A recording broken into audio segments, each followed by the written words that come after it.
Assalamualaikum warahmatullahi wabarakatuh. Perkenalkan, nama saya Dodi Widyananda SPD MTsol, dosen Prodi Pendidikan Bahasa Inggris, Fakultas Keguruan dan Ilmu Pendidikan, Universitas Darmas Indonesia. Pada kesempatan kali ini, saya akan menerangkan salah satu mata kuliah yang sering saya ampuh, yakninya mata kuliah Instructional Material Development, yang mana mata kuliah ini diambil oleh mahasiswa pada semester genap, tepatnya oleh mahasiswa di semester 6. Dan dalam kesempatan ini, saya akan terlebih dahulu menerangkan beberapa aspek, ya. Yang pertama terkait deskripsi mata kuliah, ya. Seperti yang tadi saya bilang, saya sampaikan, mata kuliah ini adalah mata kuliah wajib dari Prodi Pendidikan Bahasa Inggris dengan bobot 2 SKS dan diambil pada semester 6, tepatnya di semester genap. Dan mata kuliah ini adalah mata kuliah yang mempelajari tentang beberapa hal. Pertama, tentang pemahaman siswa terkait pengembangan bahan ajar dalam English as a Foreign Language. Yang kedua, bagaimana mata kuliah ini memberikan keterampilan dalam mengembangkan bahan ajar untuk sekolah di Indonesia. Dan selanjutnya memberi sikap positif terhadap pengembangan bahan ajar di English as a Foreign Language atau EFL. Dan topik-topik yang ada dalam mata kuliah ini seperti konsep dasar, prinsip, prosedur pengembangan, tentunya prosedur pengembangan bahan ajar, dan mahasiswa juga dilibatkan dalam beberapa hal. Pertama seperti konsep, memahami konsep, prinsip, dan prosedur pengembangan bahan ajar. Dan evaluasi berkaitan dengan teori, praktek, melalui tugas, ujian tengah semester, dan ujian akhir. Dan dari aspek sistem pembelajaran, pada kesempatan ini saya akan mengadopsi proses ataupun sistem DIA, yakninya Delivery, Interaction, and Assessment, yang mana diawali dari penyampaian, interaksi antara dosen dengan mahasiswa, mahasiswa dengan mahasiswa, dan interaksi intensif di kelas, lalu setelah itu ada proses penilaian. Dan pengalaman belajar yang akan diperoleh mahasiswa dalam mata kuliah ini ada 3. Yang pertama, bagaimana mahasiswa dapat memahami pengembangan bahan ajar di EFL, dan yang kedua, bagaimana keterampilan dalam mengembangkan bahan ajar untuk sekolah di Indonesia juga harus dimiliki oleh mahasiswa. Dan baru yang terakhir, mahasiswa memiliki sikap positif terhadap pengembangan bahan ajar di EFL. Oke, sekarang kita membahas tentang CPMK. Jadi, kemampuan akhir yang diharapkan di mata kuliah ini ada 3 CPMK-nya. Yang pertama, mahasiswa menjelaskan pengertian bahan ajar, ini termasuk CPL 1, 2, dan CPL 3. Dan yang kedua, mahasiswa mampu mendeteksi langkah-langkah pengembangan bahan ajar. Dan ini menjadi bagian di CPL 4. Dan baru yang terakhir, mahasiswa menulis atau menghasilkan sebuah produk dalam bentuk bahan ajar. Oke. Sementara itu, CPL Prodi-nya juga ada 5. Yang pertama, bagaimana mahasiswa diharapkan mampu menghargai keanekaragaman, mulai dari budaya, pandangan, agama, kepercayaan, serta pendapat ataupun temuan orisinil dari orang lain. Ya, itu yang pertama. Yang kedua, mahasiswa mampu menguasai teori belajar dalam pembelajaran bahasa Inggris tentunya ya. Dan yang ketiga, bagaimana mahasiswa mampu menguasai konsep dan teknik dalam pengembangan bahan ajar. Ini penting juga. Dan yang keempat, bagaimana mahasiswa merencanakan, menerapkan, mengelola, sampai pada tahap mengevaluasi pembelajaran, serta melakukan perbaikan metode dan dalam proses pembelajaran EFL, seperti itu. Baru yang terakhir, yang kelima, bagaimana mahasiswa mampu menerapkan konsep dan teknik pengembangan program pembelajaran dalam bahasa Inggris. Ya. Itu dari CPL Prodi. Sementara itu dari materi pembelajaran ya, itu ada 8. Yang pertama, bagaimana mahasiswa mampu menerangkan definisi bahan ajar dalam pembelajaran bahasa Inggris. Ya. Lalu yang kedua, mahasiswa menjelaskan jenis-jenis bahan ajar. Ya, yang ketiga, mahasiswa menerangkan prinsip-prinsip penyusunan bahan ajar. Yang keempat, mahasiswa mampu atau diharapkan bisa menguraikan langkah-langkah pengembangan bahan ajar. Dan yang kelima, bagaimana mahasiswa bisa membandingkan langkah-langkah tadi. Ya. Dan yang keenam, mahasiswa membuat draft produk pengembangan bahan ajar. Dan yang ketujuh, mahasiswa menyusun bahan ajar. Dan baru yang terakhir, mahasiswa menulis atau menciptakan produk dalam bentuk bahan ajar. Materi pembelajaran yang akan saya jelaskan pada video pembelajaran nanti, yakninya pada pertemuan 4 terkait langkah-langkah pengembangan bahan ajar, ya, di mana itu terbagi atas CPMK dan sub CPMK. Dan CPMK-nya adalah bagaimana mahasiswa mampu mendeteksi langkah-langkah pengembangan bahan ajar. Dengan sub CPMK, mahasiswa mampu menguraikan langkah-langkah tadi, yakni terkait langkah-langkah pengembangan bahan ajar. Ini materi di pertemuan keempat, ya. Dan tentu ya, sebagai dosen, saya sangat mengharapkan interaksi yang sangat komprehensif dan interaktif antara dosen dengan mahasiswa maupun dengan mahasiswa itu tersendiri.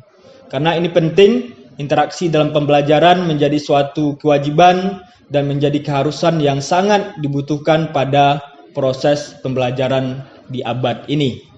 Sementara ketika berbicara tentang metode, nanti saya akan mencoba menerapkan metode pembelajaran kelompok, cooperative learning, dan dipadukan dengan self-directed learning. Dalam artian, mahasiswa diharapkan aktif terlibat dalam proses-proses pembelajaran yang nanti diterapkan. Sistem penilaian dalam mata kuliah ini terbagi ke dalam 6 komponen. Pertama, ujian tengah semester dengan bobot 20%. Lalu ujian akhir semester dengan bobot 20% juga. Lalu ada proyek pembuatan bahan ajar dengan bobot 30%, lalu ada tugas 10%, kuis 5%, dan partisipasi mahasiswa dalam artian keaktifan sebanyak 15%. Baiklah, inilah video pembelajaran yang akan saya tampilkan dan selamat menyaksikan.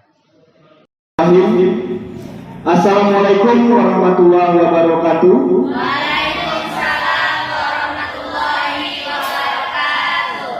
How are you guys? You guys okay? Okay. Ready to start the lesson? Yes, sir. Okay. Before commencing the class, let's have a pray together. Okay. Tolong dijalankan absen yang tadi saya berikan. Sudah ya? Sudah tadi ya? Okay. Beberapa orang yang tidak hadir semua habis ya, tidak hadir ya? Why? Any reason? Sick. Really? Okay. Teman-teman, ya, welcome to today's class. Di kelas hari ini, this is our today's material.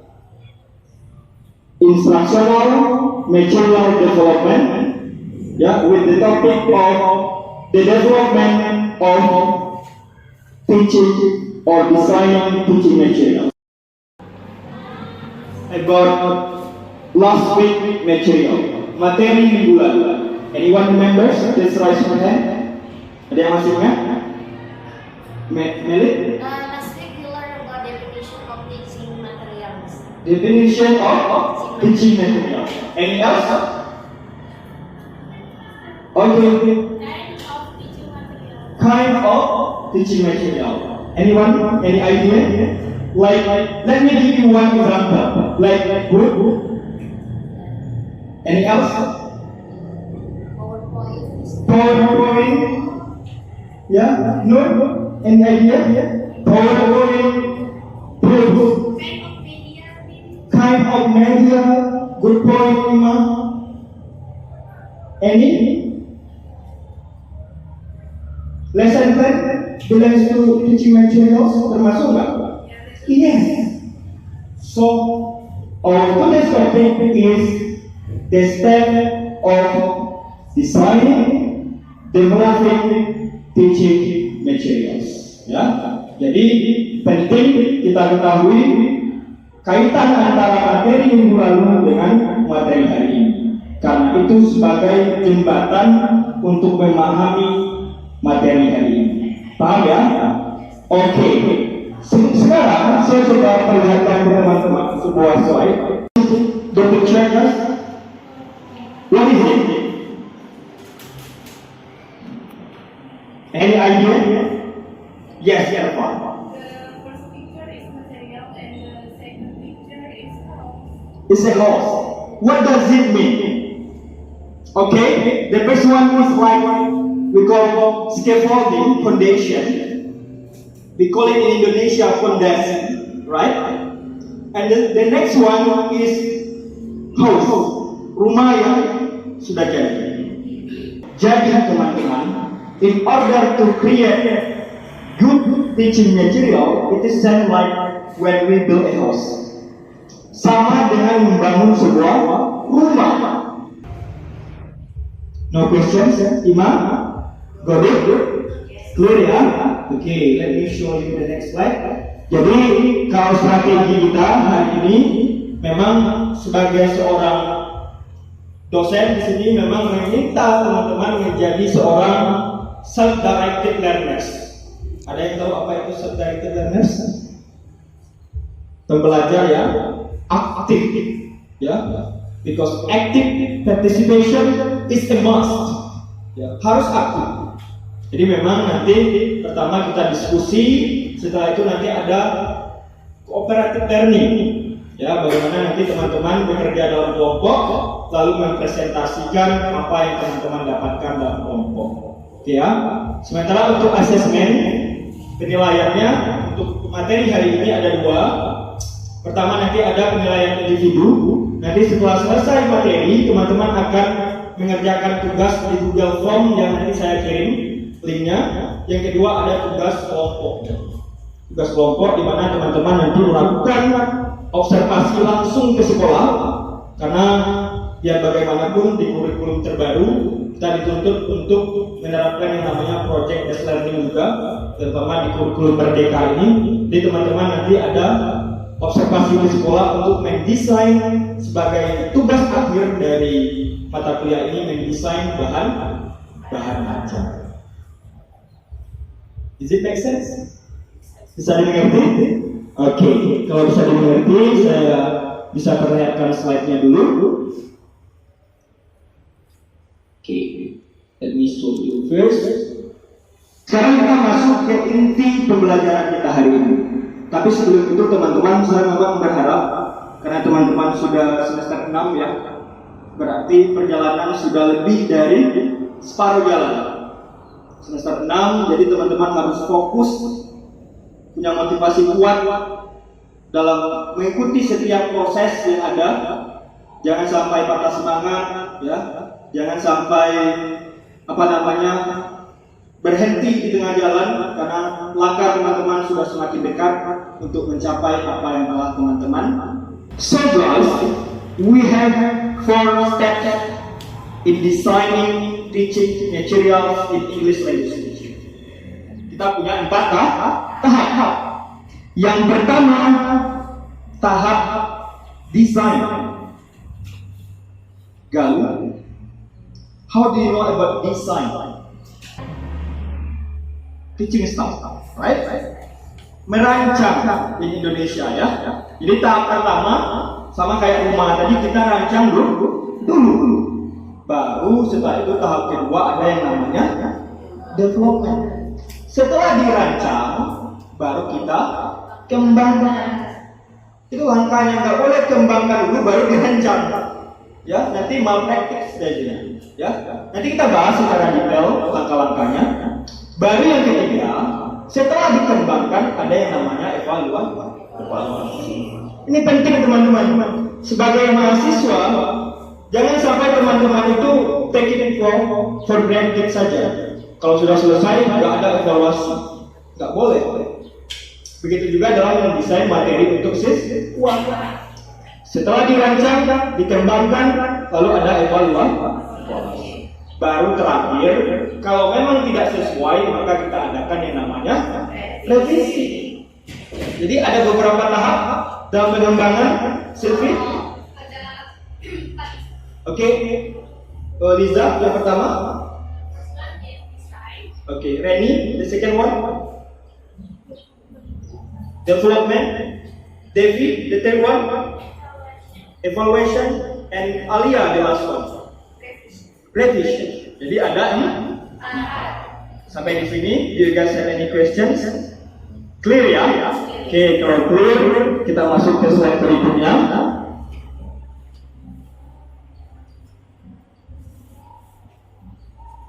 Oke, kita bahas yang pertama di desain.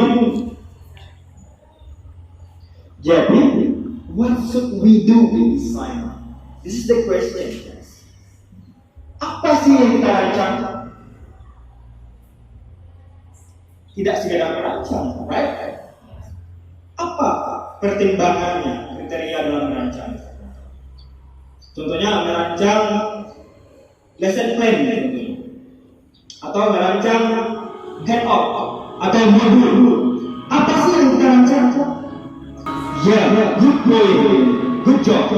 Jadi yang pertama kita ketahui merancang dalam merancang itu, kita ketahui dulu situation of the schoolnya, konteks, konteks kendala, jaraknya, itu yang harus kita ketahui. Di konteks itu ada berapa? Ada yang namanya class size, berapa jumlah siswanya. Contohnya, kita mau mengembangkan bahan ajar di SMA Unggul. Contohnya, di SMA Unggul. Lalu teman-teman datang ke sekolah tersebut, observasi dulu berapa jumlah siswa di kelas tersebut. Kenapa? Why? Ya, kenapa?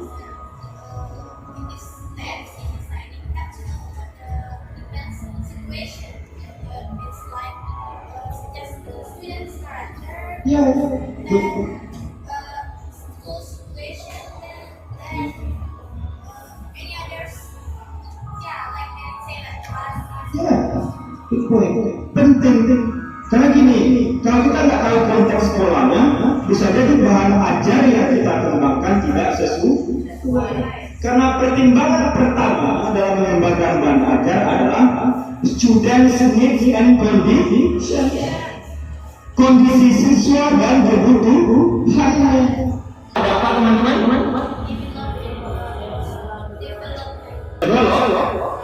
Pengembangan.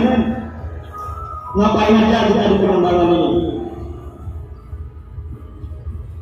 Yang harus kita perhatikan di pengembangan apa-apa? That one, assessment strategies. Apa itu? Strategi penilaian. Contohnya dari segi kemampuan apa, skillnya apa yang mau dirancang, pengetahuan, knowledge apa, lalu di segi sikap, attitude apa yang kita gunakan di bahan ajar kita itu untuk menilai tiga aspek tersebut. Paham ya? Contohnya di attitude kita menggunakan yang namanya merancang, yang namanya lempar observasi, sikap. Ya, paham ya? Oke. Baru yang ketiga, setelah kita kembangkan, ada yang namanya ngapain kita ada evaluasi? Apa? Reviewing objectives and evaluating strategies. Sudah cocok belum tujuan pembelajaran yang kita rancang dan strategi yang kita gunakan untuk diterapkan ke siswa? Karena prinsipnya sekali lagi teman-teman, dalam mengembangkan bahan ajar maka kita harus menyesuaikan dengan konteks dan kebutuhan siswa. Baru setelah evaluasi, baru di tahap apa itu? Revision. Kalau sudah dievaluasi, direvisi. Tapi kriterianya perhatikan, apakah objektif learningnya sama strateginya sudah sesuai atau tidak. Kalau sudah sesuai, perlu nggak revisi? Kalau sudah sesuai dengan kebutuhan siswa, strateginya sesuai, perlu nggak revisi? No. Tapi kalau belum sesuai, yes, harus hukumnya. Paham ya? Oke. Paham? Jadi ada berapa tadi tahapnya mengembangkan bahan ajar? Yang pertama, yang kedua, yang ketiga, the last one, revision. Do you have any questions?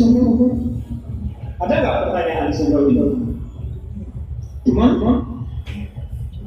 kalian, Sylvie, Devi, Oke, sudah ya?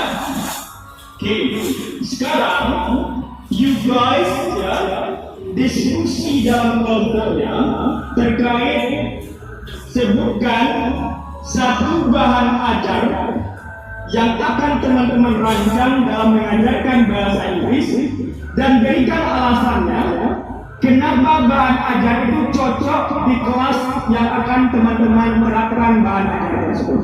Jadi teman-teman harus memilih salah satu konteks sekolahnya di mana, kelas berapa, dulu pernah observasi juga ya, dan sebutkan alasan kenapa bahan ajar itu cocok. Saya kasih waktu tidak lama-lama, 5 menit diskusi, lalu setelah itu teman-teman presentasikan apa yang ada dalam kelompok. Silakan, 3, 2, 1, mulai. Ada pertanyaan? No questions? Ya. What kind of feedback you give to There are group like why is it appropriate? Kenapa itu cocok? Ya di kelas berapa diterapkan? Oke ya. Oke, silakan. 5 menit. Discussion.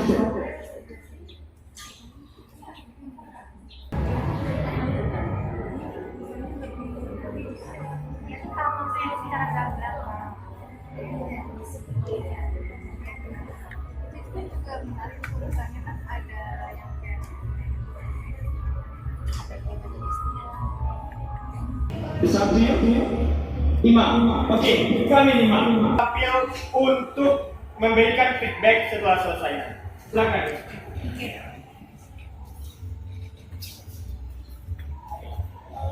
everyone. Good afternoon, everyone. Good afternoon. We are from first group. Then we are going to discuss about our designing teaching material to this session. Thanks for opportunity. And then in my group, we choose school at SMA 1 Steel. Yeah. Why we choose the school? Because they near from our university. Yeah. Okay. Then we choose kelas 11 IPA 2. Okay. Why we choose kelas IPA 2? And then in this class we choose about media research. Yeah. Okay. And media namely is management. Okay. The reason why we choose this media because this media we use when the students learn after that. Okay. The afternoon class, right? After the class.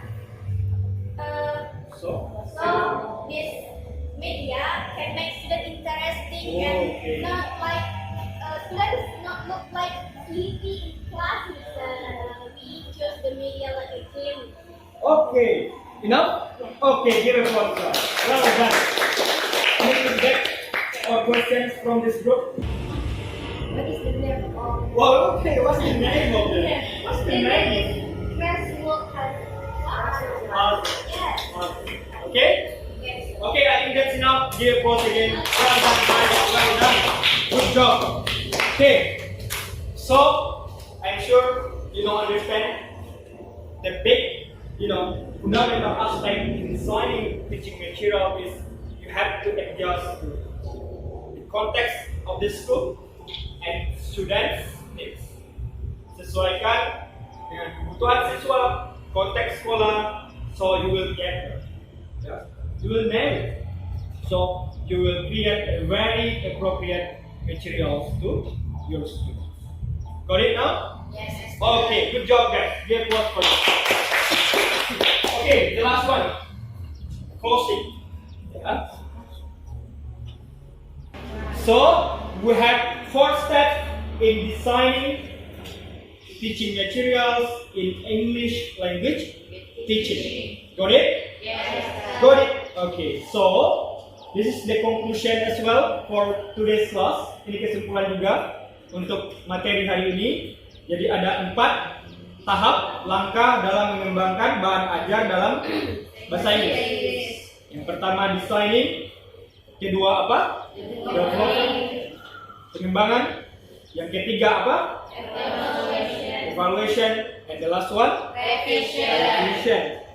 Tapi teman-teman, I'm sure there is no perfect thing in the world, right? Tidak ada yang sempurna di dunia ini. Maka termasuk di kelas kita tadi masih banyak kekurangan. Contohnya tadi masih sedikit individual practice.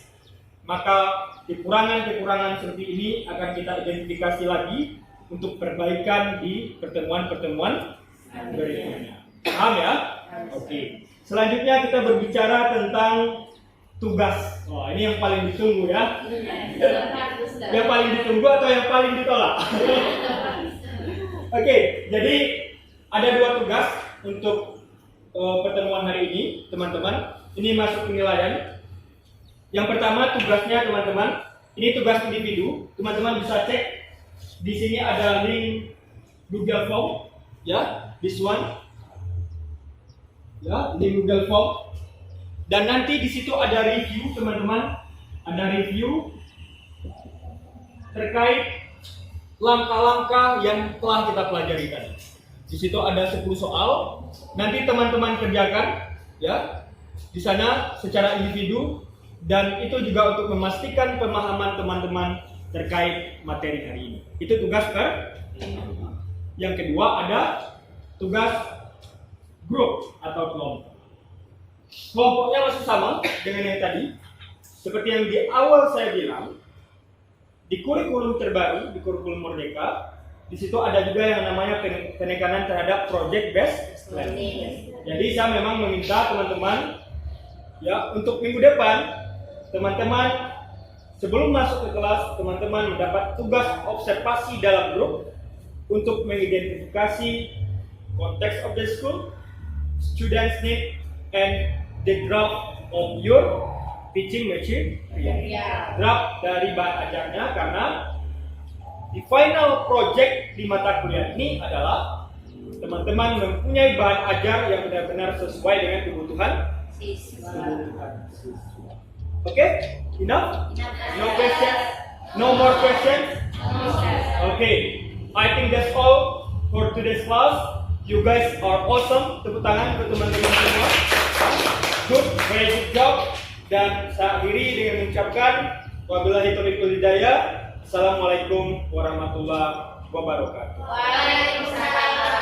Oke, demikianlah proses pembelajaran yang tadi dilaksanakan di mata kuliah Instructional Material Development di semester genap pada mahasiswa semester 6 Prodi Pendidikan Bahasa Inggris Fakultas Keguruan dan Ilmu Pendidikan di Universitas Darmas Indonesia. Terima kasih banyak. Wabillahi taufiq wal hidayah. Assalamualaikum warahmatullahi wabarakatuh.